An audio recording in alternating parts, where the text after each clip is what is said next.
Estamos en las instalaciones de lo que en su día fueron campos de tierra de la Junquera, da Xunqueira. Ahora, como ven, un césped de última generación, y estamos con Manolo Barreiro. Hola, ¿qué tal? ¿Cómo estamos? Bien, ¿y tú? Pues deseando hablar contigo. Tú esto lo conociste de otra manera, imagino, ¿no? Tú esto lo conociste de otra manera. ¿Cómo era el fútbol y los campos cuando tú empezaste con esto de la federación y el fútbol en Pontevedra? Campos era de tierra aquí. Sí, hasta hace poco. ¿Y tú jugaste? ¿En qué equipo jugabas? No, nunca jugué. O sea, tú siempre federativo. ¿Fuiste entrenador? No, fui taquillero de Pasarón. Taquillero de Pasarón. Y después me metí en el fútbol. ¿Árbitro alguna vez? Tampoco. O sea, tú siempre manejando todo entre bambalinas.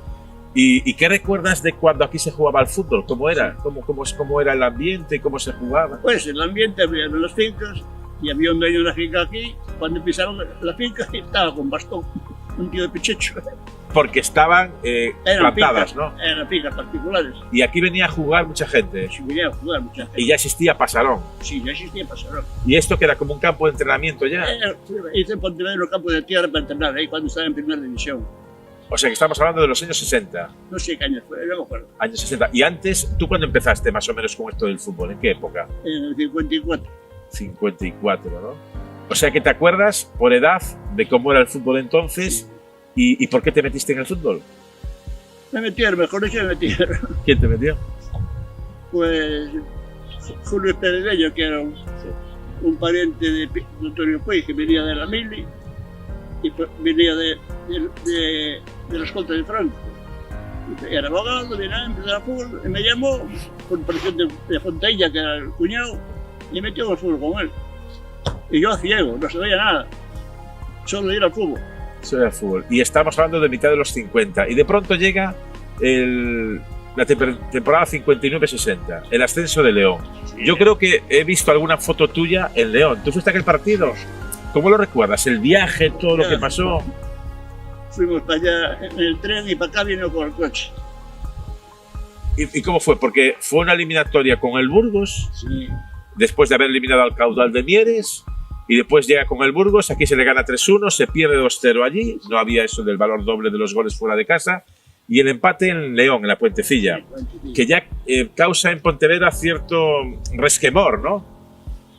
Porque se decía que era más cerca de Burgos que de Pontevedra, ¿no? Estaba todo Pontevedra allí. Todo Pontevedra. Todo Pontevedra. Era un Jueves Santo, Viernes Santo.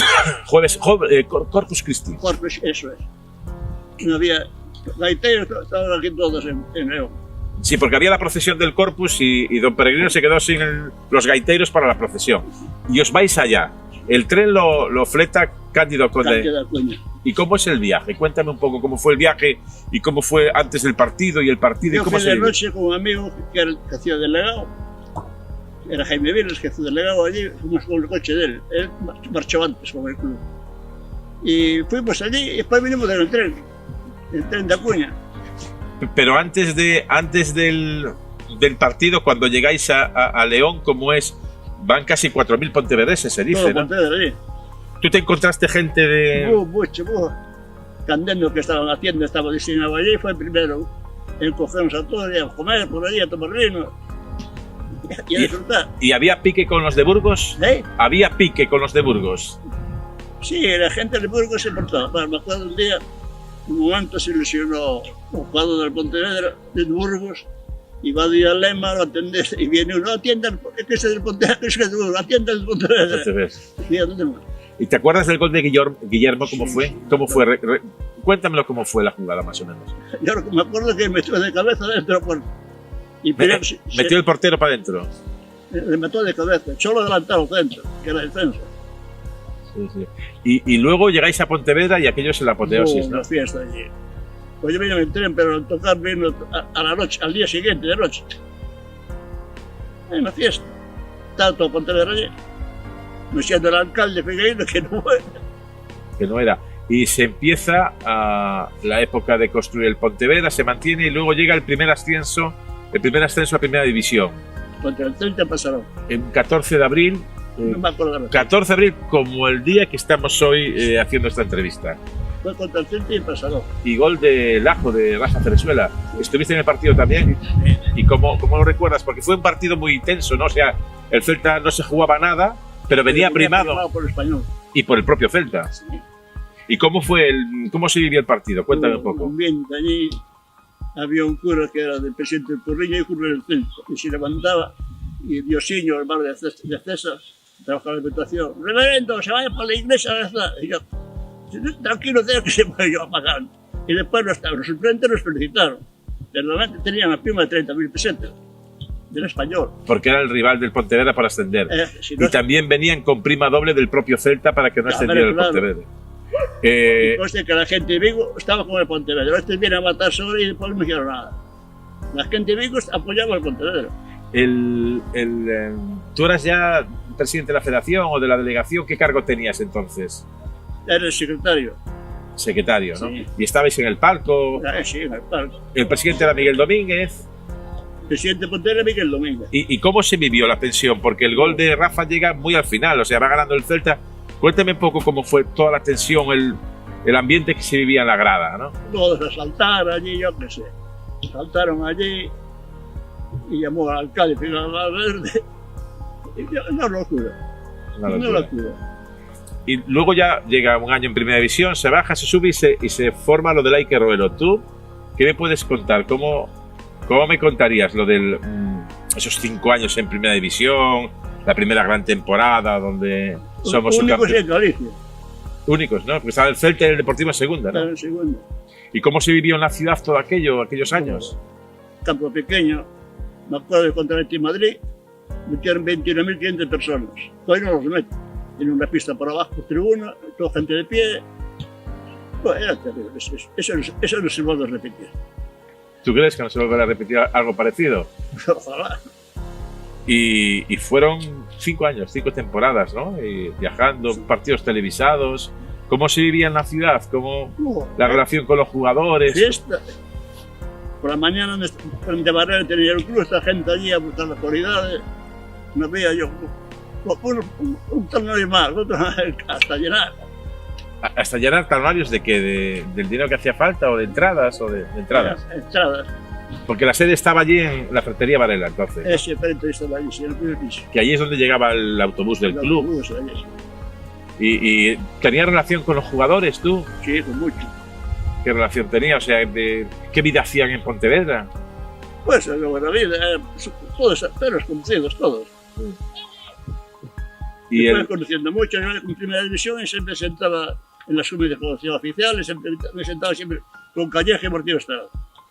Entre Calleja y Martín Esperanza. Siempre me sentaba con él. Acaba de fallecer Cholo, que fue el símbolo, era el jugador de Pontevedra, capitán. ¿Cómo definirías tú a Cholo? A Cholo yo lo conocí ya como presidente del Nodal en su equipo modesto y conduciendo en el trole a jugar en Primera División. Yo lo llamaba el gran capitán.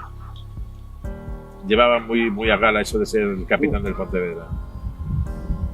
¿Y lo de conducir el trolebús, cómo lo hacía? O sea, para hacer compatible una cosa con la otra. Compaginaba con el entrenador, de acuerdo, se ponía para el interior, lo dejaba, si me fuera un partido de desplazamiento, descansaba, pero si no para la semana, hacía.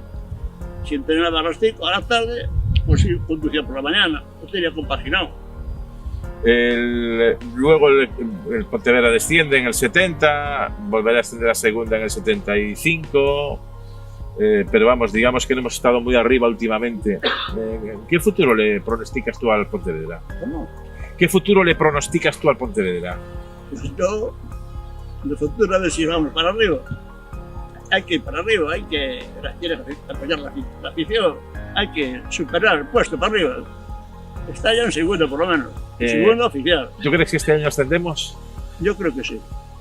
¿Del fútbol también te ocupabas del fútbol de base, que de aquella se cuidaba menos que ahora? O sea, estamos viendo las instalaciones de aquí, que son impresionantes, ¿no? O sea, yo recuerdo haber jugado aquí de chaval cuando estaba en el Instituto de la Xunqueira y era una zona de tierra y se entrenaba o entre xuncos donde se podía.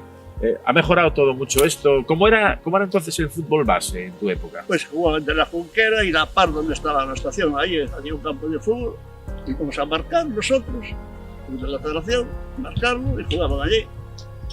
¿Pero cómo era el material, las botas? O sea, las botas, cada uno las suyas, como podía. Y duraban toda la vida, imagino. Las botas las hacía el Punto Marrín, que era zapatero, y era el presidente del colegio de árbitros.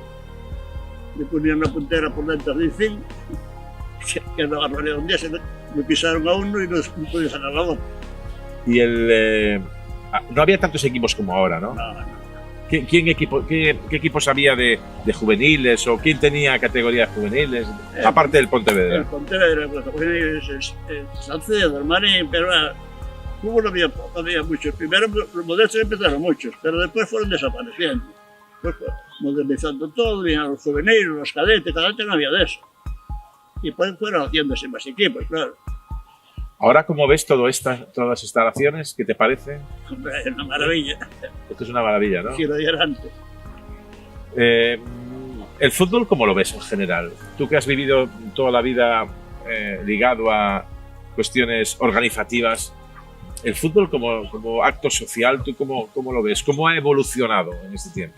Ha evolucionado, pero para mí estaba mejor el fútbol antes, en segunda división. Los 6 equipos gallegos juntos, vino el presidente nuevo de la gallega y cambió todo, de la gallega, de la española. Ahora, antes eran segunda división, eran 6 de gallegos, que jugaban juntos. Pues vino el presidente, modernizó una cosa y nada. ¿Y en el aspecto social, de público, cómo lo ves?